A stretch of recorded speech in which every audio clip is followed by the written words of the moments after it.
Guys, I owe you all a sincere apology. I listened to some of the real hard thinkers and philosophers in the comments of my videos, and I realized I have misled you. I've been talking about how hateful ideologies are being peddled to people by politicians and paid YouTube commentators in order to keep us divided and angry and upset and really just voting against the interests of the people. And I made the biggest mistake. I didn't look within and realize that I'm actually the hateful one. I'm the one spreading hate. I'm evil. Look, if the only response and best argument you have to criticism of something you like or that you think embodies you is a "no I'm not" or a "nuh-uh, that's you," then you're either a toddler or I have you pegged and you can't think of a response. And that's okay. I get called on stuff all the time that's valid criticism, and my response is to calmly and realistically explain my point of view with references, sources, and examples. So if I can do it, I know that you can. But also, I don't punch down or lateral. I only punch up. So if I'm criticizing someone harshly, it's probably not you, random person I don't know. Stop defending your fucking heroes. If you admire somebody and think that you're being unfairly criticized, let them speak for themselves. You know why?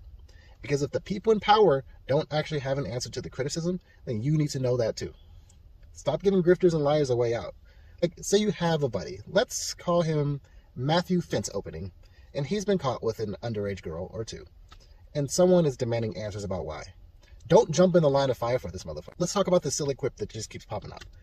And no, I can't let Doc and Beans take this one. It's just too simple for them to carry. You only call it hateful because you don't like what it's saying. That's the thing. It's okay to have blind spots or bad takes. I talk about that a lot on this channel. But someone calling them out isn't themselves that thing, right? Think of it like this.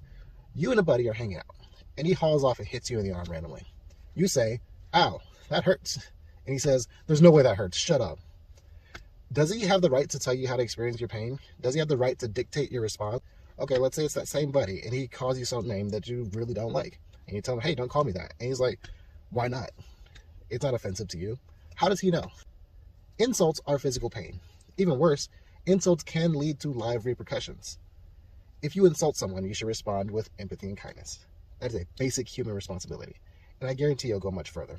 If someone says something is insulting or hurtful or hateful, your first response should be, "Oh, what makes you think that was hateful? What can I do to improve off of that?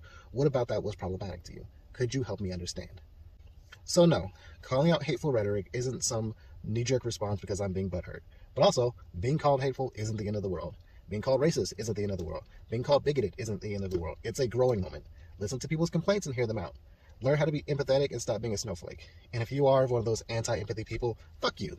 Send me your address so I can teach you what empathy looks like. And if that's too aggressive for you, just remember that the real hate is the friends you made along the way.